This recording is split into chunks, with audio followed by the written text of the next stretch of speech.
Hello साथियों, जय हिंद। आज हम लोग शुरू करने वाले हैं क्लास 7 का साइंस, जो कि बिहार बोर्ड से रिलेटिव है। क्लास 7 के अंतर्गत जो है, हम लोग आज जो लेसन पढ़ेंगे उसका नंबर होगा 7, जिसका शीर्षक होगा हवा, आंधी और तूफान। चलिए हम लोग इस चैप्टर के अंतर्गत जो भी पॉइंट होगा उसको काफ़ी डिटेल्स के साथ इस चैप्टर के माध्यम से चर्चा करने वाले हैं। तो चलिए हम लोग ज़्यादा समय बर्बाद नहीं करते हैं और सीधे आते हैं अपने टॉपिक पे। अगर इस चैप्टर का फर्स्ट पेज देखिएगा तो उसमें जो है वायु के बारे में चर्चा है। तो च तो चलिए यहाँ पर हम लोग जो है सबसे पहला जो पॉइंट है वायु, उसके बारे में डिस्कस कर लेते हैं, ठीक है? देखिए वायु के बारे में पढ़ेंगे हम लोग। क्या कह रहा है, वायु जो है हमारे चारों ओर है, सही बात है। नहीं, वायु है तो हम हैं, वायु के बिना हम नहीं होंगे या कोई भी सजीव पदार्थ नहीं होगा, चाहे पेड़-पौधा हो या किसी प्रकार का जीव-जंतु हो, ठीक है? देखिए क्या कह रहा है कि वायु एक स्थान से दूसरे स्थान तक चलती है और इसी में एक पॉइंट है कि गतिशील वायु हवा कहलाती है, ठीक है? अब यहाँ से क्वेश्चन आ सकता है कि हवा किसे कहते हैं? तो ये जो गतिशील वायु होता है उसी को हम लोग क्या कहते हैं? हवा। देखिए हवा जो होता है कभी धीरे चलती है, तो कभी तेज, कभी पूरब से पश्चिम, तो कभी कहाँ चलती है? पश्चिम से पूरब, ठीक है? तो हवा का कोई जो है गति जो होता है उसका कोई लिमिटेशन नहीं होता है, ठीक है? चलिए, यहाँ पर एक क्वेश्चन है, प्लास्टिक की बोतल में गर्म पानी लगभग आधा भर लीजिए। बोतल की ढक्कन कसकर बंद कर दीजिए। अब इस बोतल को ठंडे जल से भरी बाल्टी में डालिए। कुछ देर बाद देखिए, क्या बोतल के आकार में कोई परिवर्तन आया? ठीक है? तो चलिए इसको हम इस क्रियाकलाप को जो है हम लोग समझते हैं। क्या करा यहाँ पर जानिएगा आप लोग। कह रहा है हम जानते हैं कि जल गर्म करने पर वाष्प में परिवर्तित होता है। सही बात है। जल का अगर तापमान जब बढ़ता है, तो जल क्या होता है? वाष्प में परिवर्तन होने लगता है और वाष्प ठंडा होने पर जल में संघनित हो जाता है। ठीक है? बोतल के अंदर के वाष्प जल में संघनित होने के कारण बोतल के भीतर वायु की मात्रा क्या हो जाती है? कम हो जाती है। ठीक है? अतः क्या करा यहाँ देखिए, अतः बोतल के भीतर वायु का दाब बोतल के बाहर के वायु के दाब में क्या हो जाएगा? कम हो जाएगा। नहीं, अब कम होने के फलस्वरूप क्या होगा? दाब के इस अंतर के कारण बोतल क्या होता है? पिचक जाता है। ठीक है? देखिए, बोतल पहले किस प्रकार से था? नहीं, और जब हम जो है इसमें गर्म पानी डालेंगे तो फिर बोतल जो है किस प्रकार का हो जाएगा। ठीक है? तो चित्र के माध्यम से हम लोगों ने देखा। ये क्या है? उबलता हुआ पानी है और ये फिर इसको जो है फिर हम ठंडा पानी में देंगे तो ये जो है किस प्रकार का आकृति बना लेगा। ठीक है? चलिए हम लोग बढ़ते हैं आगे। यहाँ पर ध्यान देना है क्या कह रहा है, एक पॉइंट है। ध्यान रहे अत्यधिक गर्म जल रहने के कारण बोतल जो है पिचक जाता है। ठीक है?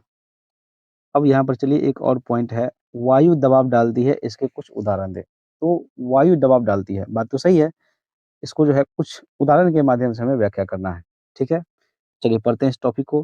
क्या कह रहा है कि वायु दबाव डालती है, इसके कुछ उदाहरण ये है, समझिए क्या है? कह रहा है जब हवा आपके पीछे चल रही हो, तो आपको नाव चलाना आसान लगता है। ठीक है? आप लोग भी कभी नदी तालाब में गए होंगे और नाव नाव चलाए होंगे, तो अगर जिस ओर हम चल रहे हैं और उसी ओर से अगर हवा भी बह रही है, तो हमें नाव चलाने में आसानी होती है। ठीक है? इसके बाद इसके अलावा देखिए क्या है, नहीं, देखिए क्या कह रहा है कि पीछे से आने वाली हवाएँ पतंग उड़ाने में मदद करती है। ठीक है? सिंपल सी बात है, ये क्लास 7 का साइंस है, तो जो बच्चे क्लास 7 में होंगे वो तो पतंग ज़रूर उड़ाए होंगे, नहीं? या आप लोग भी कभी ना कभी तो पतंग उड़ाए होंगे। अब देखिएगा कि ये हवा जिस ओर से बहती है, पतंग जो है, पतंग को उस ओर जो है उड़ने में क्या होता है? आसानी होता है। ठीक है? तो हम कह सकते हैं कि हवा क्या करती है? दबाव डालता है। इसके अलावा देखिएगा, जब पिस्टन को बाहर धकेला जाता है, तो दवा जो है सिरिंज में क्या करती है? प्रवेश कर जाती है। नहीं? जैसे सिरिंज में हमें दवा भरना है तो क्या करते हैं? पिस्टन को हम बाहर धकेलते हैं ना, तो दवा क्या करती है? जो है सिरिंज में प्रवेश कर जाती है। तो ये हवा के कारण ही होता है। इसके अलावा देखिए, जब हम गुब्बारे में हवा भरते हैं, तो हवा के दबाव के कारण गुब्बारा क्या हो जाता है? फैल जाता है। नहीं, गुब्बारा क्या होता है? फैलता है। तो यह भी जो है हवा के दबाव के कारण ही होता है। ठीक है? चलिए, अगला पॉइंट जो है हम लोग देखते हैं। इसमें क्या कह रहा है? हवा का वेग बढ़ने पर वायु का दाब का घटना। ठीक है? अब ज़रूरी है कि बढ़ता है, हवा का अगर वेग बढ़ता है तो वायु का दाब जो घटता भी है। देखिए क्या होता है? कह रहा है कि हवा का वेग बढ़ने पर वायु दाब कम हो जाता है। ऐसा इसलिए होता है क्योंकि हवा उच्च दाब क्षेत्र से निम्न दाब क्षेत्र की ओर बहती है। हवा का वेग बढ़ने पर वायु कण उस क्षेत्र से दूर हो जाता है। ठीक है? फिर क्या करा, देखिए यही कारण है कि हवाई जहाज के उड़ने एवं तेज हवा में छप्पर की उड़ जाने में लागू होता है। नहीं, तो यही जो कारण है, क्या होता है? हवाई जहाज के उड़ने एवं तेज हवा में छप्पर की उड़ जाने में लागू होता है। कभी-कभी देखिएगा, अगर तेज हवा बहेगा तो जो घास-फूस का छप्पर होता है, ठीक है? वो क्या होता है, उड़ जाता है। तो यही कारण है। चलिए हम लोग बढ़ते हैं आगे। अब एक और पॉइंट है कि वायु जो है गर्म होने पर क्यों फैलती है? कहने का तात्पर्य क्या हो गया, अगर वायु गर्म हो जाएगा तो वो फैलता है। तो क्यों फैलता है उसके बारे में हम लोग अध्ययन करने वाले हैं। देखिए क्या कर रहा है, वायु गर्म होने पर फैलती है। ऐसा इसलिए होता है क्योंकि वायु के कण गर्म होने पर एक दूसरे से दूर चले जाते हैं और ज़्यादा जगह घेर लेते हैं। नहीं, और गर्म होने पर हवा क्या होता है, हल्का भी हो जाता है।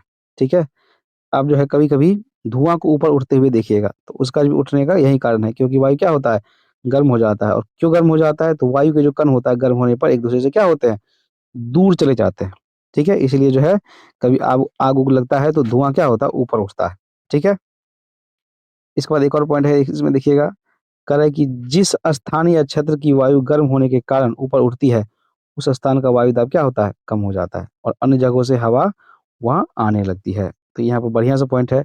पॉइंट क्या कह रहा है कि जिस स्थान या क्षेत्र की वायु गर्म होने के कारण ऊपर उठती है, उस स्थान का वायु दाब कम हो जाता है और अन्य जगहों से हवा वहाँ आने लगती है।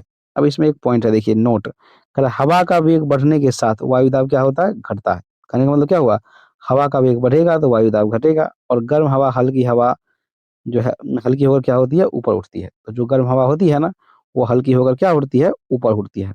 क्यों उड़ती है? क्योंकि इसके कण जो है दूर-दूर जाने लगते हैं। ठीक है? चलिए हम लोग बढ़ते हैं आगे। इसके बाद क्या है देखिए, एक पॉइंट है, पृथ्वी के धरातल का असमान रूप से गर्म होना। ठीक है? पृथ्वी का जो धरातल है, वो असमान रूप से गर्म होना। मतलब असमान रूप से गर्म होता है कहीं-कहीं। क्यों होता है? समझिएगा। देखिए हम लोग यह जानते हैं कि भूमध्य रेखा के निकट की वायु सूर्य से अधिकतम ऊष्मा मिलने के कारण गर्म हो जाती है, परिणाम स्वरूप ऊपर उठती है।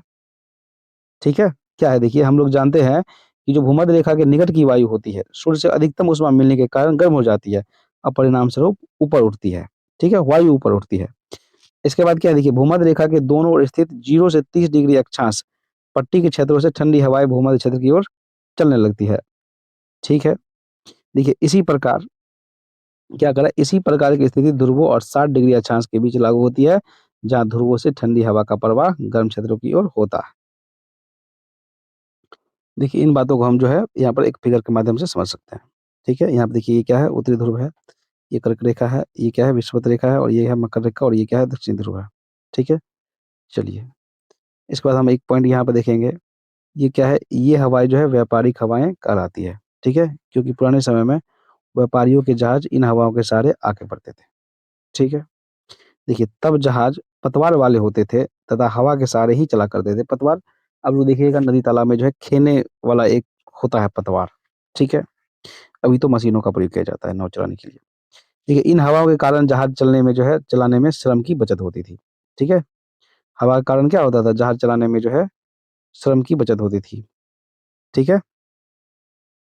देखिए थल और जल का असमान रूप से गर्म होना। अब थल और जल भी असमान रूप से गर्म हो रहा है वर्तमान समय में, क्यों हो रहा है उसके बारे में हम लोग समझेंगे।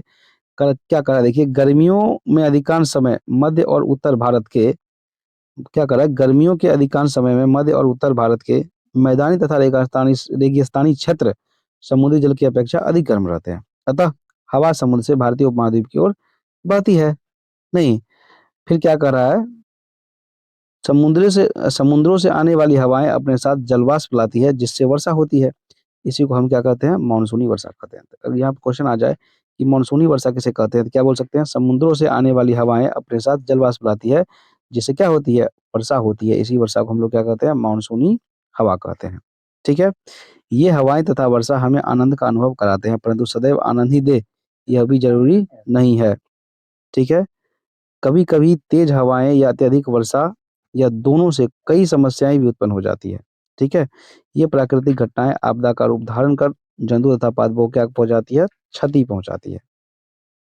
चलिए अब हम लोग एक पॉइंट पढ़ेंगे आंधी के बारे में, जिसको हम लोग इंग्लिश में क्या कहते हैं, स्टॉर्म। नहीं, स्टॉर्म कहते हैं देखिए, काफी तेज गति से चलने वाली तीव्र हवाएं क्या कहलाती है, आंधी कहलाती है। नहीं, कोई हवा है और काफी देर से चलती है तो उसे हम लोग क्या कहते हैं, आंधी कहते हैं। ठीक है? इसके बाद एक और पॉइंट देखिएगा, चक्रवात। चक्रवात क्या होता है उसके बारे में हम लोग समझेंगे। गर्म हवा के ऊपर उठने के साथ वायुदाब कम हो जाता है, जिससे उत्पन्न खाली जगह को भरने के लिए प्रबल वेग की अधिक हवाएं आने लगती है। ठीक है? प्रबल वेग की हवा के आने से पुनः वायुदाब कम होता है तथा अधिक तेज हवाएं जो है आने लगती है। ठीक है? इस तरह नहीं, इस तरह एक चक्र बनने लगता है जिसकी पुनरावृत्ति अनेक बार होती है। इसका अंत इस रूप में होता है कि निम्न दाब के चारों ओर उच्च वेग की हवा की अनेक परतें कुंडली के रूप में घूमती रहती है। नहीं, इसी स्थिति को हम लोग क्या कहते हैं? चक्रवात कहते हैं। ठीक है? आप लोग इसको देखिए, स्क्रीनशॉट लीजिए, नोट्स बनाइए। ठीक है? यह स्थिति अक्सर समुद्र के ऊपर उत्पन्न होती है जिसके कारण बादलों को भी अपने साथ जो है ले लेती है। नहीं, यही चक्रवात जब स्थल की ओर बढ़ती है तब तटीय क्षेत्रों में तेज हवाओं के साथ भारी वर्षा कराती है। ठीक है? चलिए अब हम लोग पढ़ेंगे नेक्स्ट पॉइंट। नेक्स्ट पॉइंट में क्या है? आंधी और चक्रवात द्वारा होने वाले नुकसान। तो देखिए चक्रवात अपने साथ जो है प्रबल वेग की हवाएं लाते हैं जो घरों, वृक्षों, आवागमन एवं संचार प्रणालियों को ध्वस्त कर देती है, जिससे जान व माल की क्षति होती है। अतः हमें इससे बचने का उपाय जो है सोचना चाहिए। ठीक है? देखिए कुछ प्रभावी सुरक्षा उपाय जो है निम्न है, समझिएगा। क्या करें? चक्रवात पूर्वानुमान की सूचना त्वरित संचार माध्यमों के द्वारा दी जाए, सूचना को नजरअंदाज नहीं किया जाए, एक दूसरे का सहयोग किया जाए। विभिन्न संचार माध्यमों से क्या करा, यहाँ पर देखिएगा, विभिन्न संचार माध्यमों से प्रसारित होने वाली सूचनाओं को ध्यान से सुने तथा उन पर अमल करें। ठीक है? ये सब जो है चक्रवात से सुरक्षा के उपाय हैं। चलिए इसमें एक पॉइंट है, नोट समझेंगे हम लोग।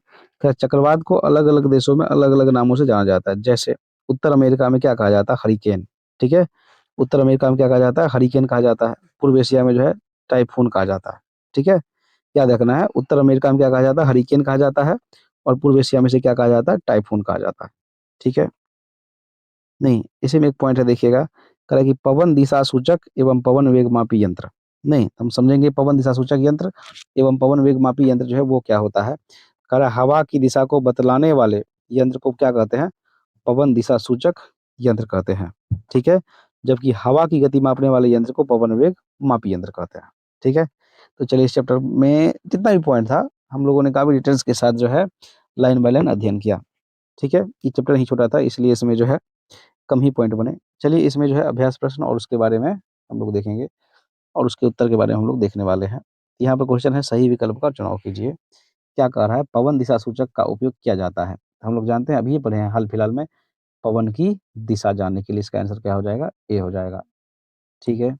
चलिए इसके बाद क्या है? आंधी आने पर क्या होता है? आंधी आने पर हमें क्या करना होगा? आंधी आने पर किसी घर के अंदर छुप जाना चाहिए, नहीं बाहर घूमना चाहिए, बिल्कुल गलत बात है। पेड़ के नीचे बैठना चाहिए, नहीं बैठना चाहिए। नहीं, अगर पेड़ गिर जाए तो फिर क्या दिक्कत, क्या हो जाएगा? छत पर ट चढ़ना चाहिए, नहीं चढ़ना चाहिए। तो सबसे बेस्ट ऑप्शन क्या होगा? किसी घर के अंदर छुपना चाहिए। ठीक है? चलिए अगला पॉइंट देखिए। पवन वेग मापी मापता है, पवन का ताप मापता है, वायु दाब मापता है, पवन का वेग मापता है कि पवन की दिशा मापता है? अभी हम लोग पढ़े हैं पवन का वेग मापता है। ठीक है? क्या करता है? पवन का वेग मापता है। चलिए अब अगला पॉइंट है, कह रहा है इसके उत्तर लिखिए। आप यह कैसे कह सकते हैं कि हवा गर्म होने पर फैलती है? ये क्वेश्चन भी हम लोग पढ़ चुके हैं, लेकिन चलिए फिर से हम लोग जो है इसका अध्ययन करने वाले हैं। ठीक है? क्या कह रहा है समझिएगा। कह रहा है जब हवा को गर्म किया जाता है तो अनुकंपन शुरू हो जाता है। ठीक है? और एक-दूसरे से टकराएँगे क्योंकि प्रत्येक अणु गति के लिए अधिक स्थान का उपयोग करता है। हवा फैलती है और कम घनी हो जाती है, इसलिए गर्म होने पर हवा क्या होती है? फैलती है। या इसके अलावा हम लोगों ने पढ़ा था कि हवा का जो कम होता है, कण होता है, गर्म होने पर क्या होता है? एक-दूसरे से दूर चली जाती है, जिससे क्या होता है? हवा गर्म होने पर फैलने लगता है। ठीक है? चलिए, अगला पॉइंट है, एक गतिविधि बताएँ जिससे पता लगे कि वायु जो है दाब डालती है। नहीं, हम लोगों ने कितने उदाहरण पढ़े इसमें। देखिएगा वायु दाब डालती है, इसका अब चलिए हम लोग प्रयोग करते हैं। कहा टीन के एक डिब्बे में आधे से कुछ कम पानी भरकर गर्म करें। जब पानी से भाप निकलने लगे तो डिब्बे को बर्नर से उतार कर डिब्बे का ढक्कन लगा दे। वायुमंडलीय दाब अपना कमाल दिखाना शुरू कर देगा। ठीक है? चलिए अगला पॉइंट है, तेज हवाएँ उस क्षेत्र की वायु दाब कम कर देती है, कैसे? देखिएगा वायु दाब ऊँचाई के साथ घटती है। क्या करा यहाँ पर? वायु दाब ऊँचाई के साथ घटता है। ऊँचाई पर वायु दाब भिन्न स्थानों पर भिन्न-भिन्न होता है, और यह विभिन्नता ही वायु में गति का मुख्य कारण है, अर्थात पवनें उच्च वायु दाब क्षेत्रों से कम वायु दाब क्षेत्रों की तरफ चलती है। ठीक है? फिर देखिए आंधी आने में कमजोर छप्पर क्यों उड़ जाता है? नहीं, क्या करा? आंधी आने में कमजोर छप्पर क्यों उड़ जाते हैं? तो देखिएगा यहाँ पर क्या करा, वायु दाब के घटने से छत के ऊपर की वायु का दाब छत के नीचे की वायु के दाब से बहुत कम हो जाता है। इससे भीतर की उच्च दाब की वायु ऊपर की कम दाब की वायु की ओर शक्तिशाली बल लगाती है। इससे कभी-कभी कमजोर घर की छतें उड़ जाती है या क्या होती है, क्षतिग्रस्त हो जाती है। ठीक है? फिर देखिएगा चक्रवात से बचने के क्या-क्या उपाय हो सकते हैं? इस क्वेश्चन को भी हम लोग हाल-फिलहाल में ही पढ़े हैं। चक्रवात से बचने के ये उपाय किए जा सकते हैं। पहला है घरों की जाँच करें, जहाँ ज़रूरी हो दरवाजे और खिड़कियाँ जो है क्या करना है, ठीक करना है। ठीक है? फिर क्या है समझिएगा, घरों के आस-पास की जगह जाँच करें और मर चुके या मरने वाले पेड़ों को क्या करें, हटा दें। ठीक है? इसके बाद लकड़ी के ढेर, ढीली ईंटें, कचरा, डिब्बे, साइन बोर्ड और ढीले जस्ता, सीट जैसी चीज़ों को जो है क्या करें, खड़ा रखें। इसके बाद क्या है, संक्रमण से बचने के लिए उबला हुआ या क्लोरीन युक्त पानी पिएँ। ठीक है? तूफ़ान के दौरान घर से बाहर ना निकलें, जब तक ऐसा करने के लिए कहा ना जाए। ठीक है? इसके बाद क्या है कि सरकार की सलाह पर किसी सुरक्षित जगह पर क्या करें, शरण लें। इस प्रकार से हम लोगों ने इस चैप्टर को काफ़ी डिटेल्स के साथ जो है समाप्त किया। जय हिंद।